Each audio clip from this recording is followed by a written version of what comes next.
Goeiedag vriende, dit is lekker om weer saam met julle te kuier. My naam is Franco, ek is deel van Doksre Tuinroete span en ek anker hier by ons Hartland kampus. Nou, die afgelope paar weke het ons gesels oor iets treffend wat deel gevorm het van ons reeks Wanneer Liefde Werk. En spesifiek in jou verhouding. Nou, iets wat hier vir ons uitgestaan het was kommunikasie. Kommunikasie in ons verhoudings. En ons het gelees uit 1 Korintiërs 13 vers 4 tot 7 waar Paulus sê die liefde bedek alles. Dit glo alles, dit hoop alles en dit verduur alles. In ons verhoudings, hoe lyk dit wanneer jy uitnemender weg alles bedek, alles glo, alles hoop, alles verduur? Hoe speel dit 'n rol binne in ons kommunikasie met mekaar? Paulus skryf in Efesiërs en ons lees iets van hy wat kom iets neersit vir die gemeente daar. Efesiërs 4 vers 25. Daarom vermy die leuen en praat elkeen die waarheid met sy naaste, want ons is lede van een liggaam. Paulus sê hier, praat waarheid met mekaar, want julle almal staan in verhouding. So, dit is 'n groot klem. Gee aandag aan jou verhoudings. Gee aandag aan hoe julle met mekaar werk. Gee aandag aan hoe julle met mekaar kommunikeer. Arno en Dewald het albei in hulle vorige sessies verwys na 'n boek wat in hierdie reeks genoem was van Tom Holliday, The Relationship Principles of Jesus. En dit gaan alles oor beginsels van verhouding. En 'n groot klem waarop ons gefokus het was kommunikasie.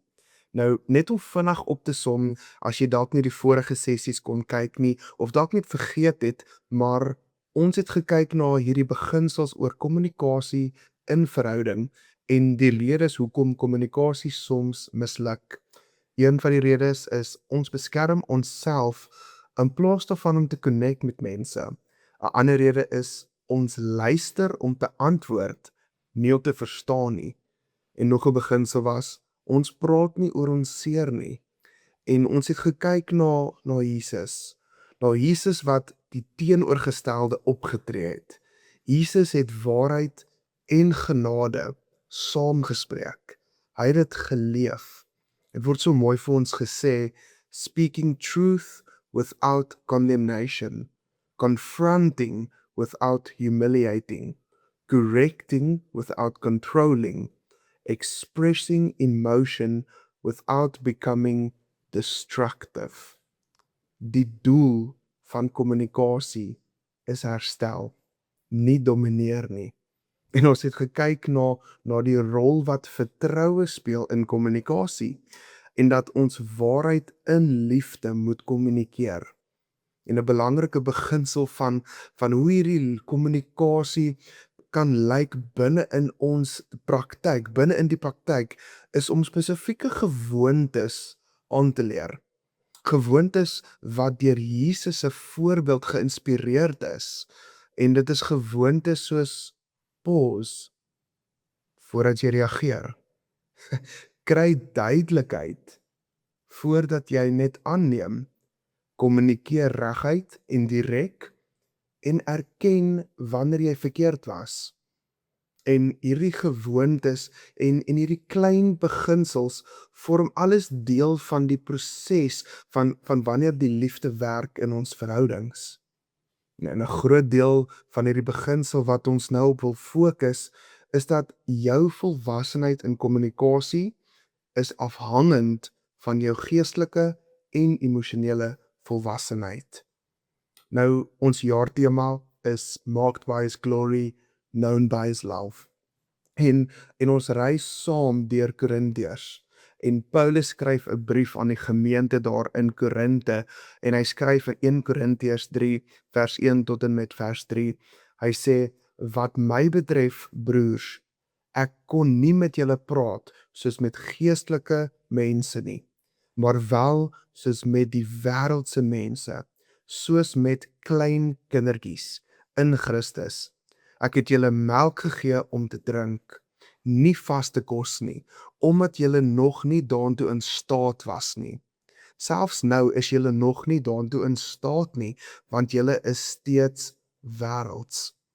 Waar daar onder julle afguns en onenigheid is julle dan nie wêrelds en gedra julle dan nie soos wêreldse mense nie.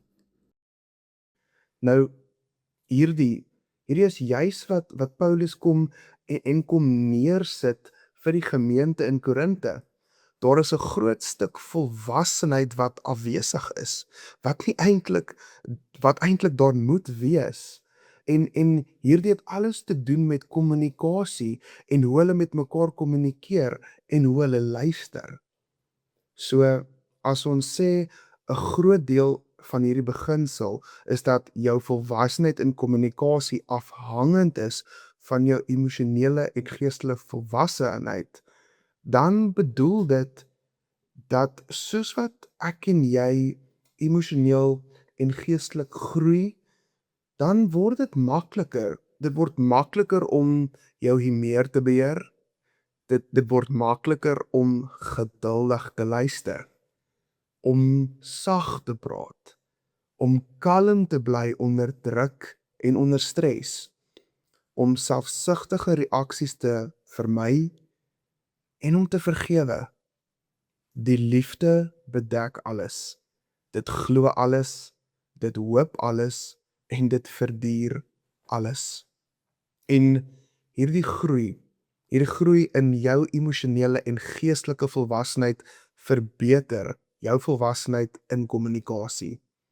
Tom Holliday skryf, kommunikasie is dan nou nie net 'n skill wat jy aanleer nie. Nee, dit is deel van die vorming van jou karakter, emosionele en geestelike volwassenheid. En hoe lyk dit in die gemeente? Hoe lyk hierdie in ons omgewing? Dalk is dit 'n goeie besprekingspunt om in die groep nou te vra, hoe lyk dit in ons gemeente wanneer ons groei in geestelike en emosionele volwassenheid? Kom ons gesels 'n bietjie daaroor.